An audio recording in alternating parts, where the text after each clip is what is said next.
儿行吗？连老天都不帮我吗？啊啊！叶青荣，一定是叶青荣，我一定要把他抢回来，我倒要看看老天到底帮谁。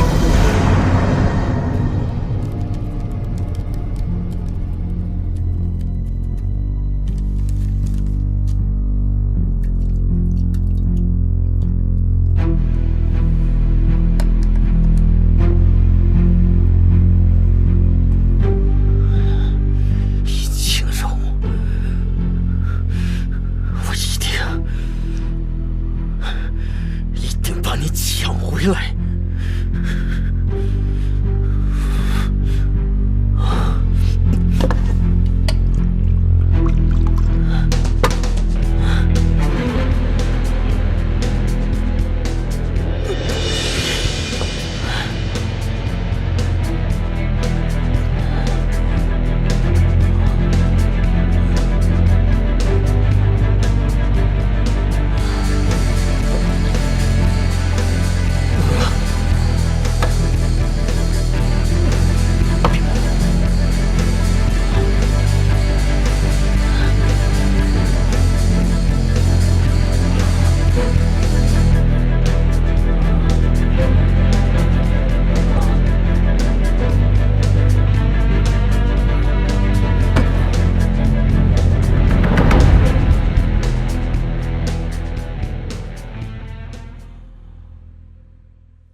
冰块脸，就算这皇宫属你最大，那你也不能不敲门就进来啊！好歹我也是个女孩子嘛。哦，这个朕日后必定注意。不过，你这是藏的什么呀？没什么。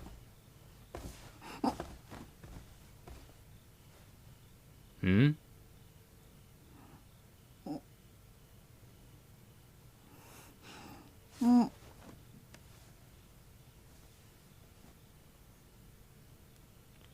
这是鸳鸯。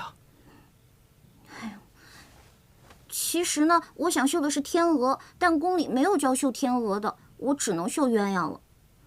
你们都说鸳鸯是象征爱情的鸟，其实才不是呢。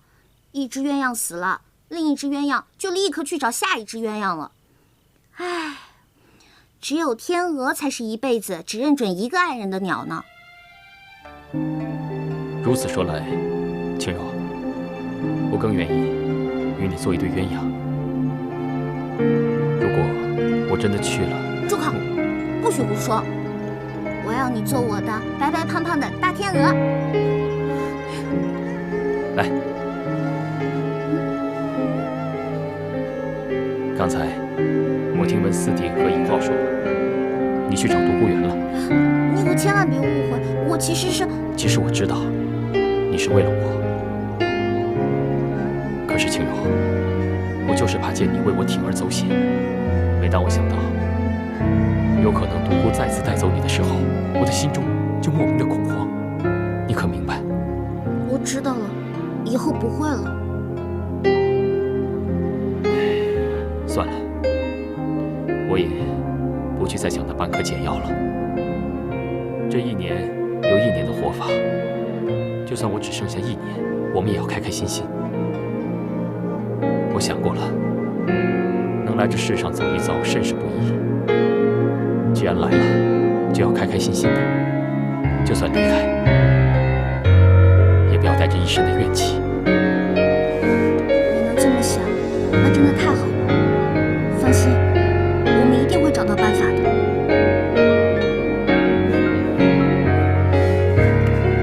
还有事，不知当问不当问？你既然都说出口了，就问吧。听下人说，慕容找过你。哎，你可千万别多想，他没说什么的。我知道，青柔，我能理解你现在在宫中的地位十分尴尬，不过你放心，我一定会尽快解决此事，绝不辜负于你。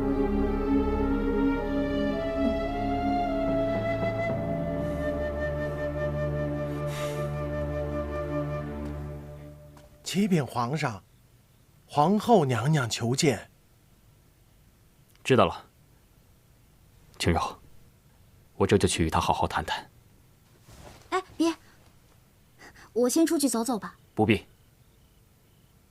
哎呀，你太不了解女人了，有我在，她很多话不方便跟你说的。我刚好出去透透气。邱公公，那你跟着吧。走。青柔，你，哎呀，我就当你是我爷爷，咱俩遛弯去。哎呦，这使不得呀！呀，走了。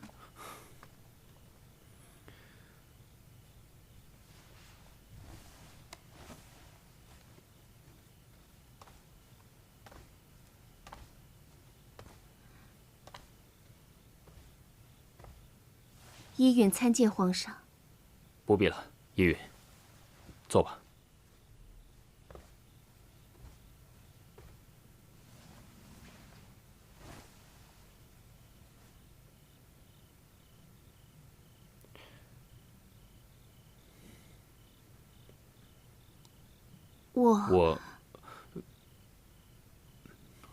你先说吧。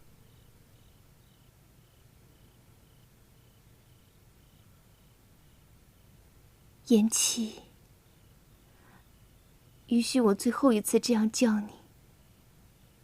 这些天，我想了很多，也想得很是清楚。我决定出家，求得一片清净。依允，你先别急着劝我，听我把话说完。其实你我心里都明白，你爱的是尹姑娘，而她也比我更适合皇后这个位子。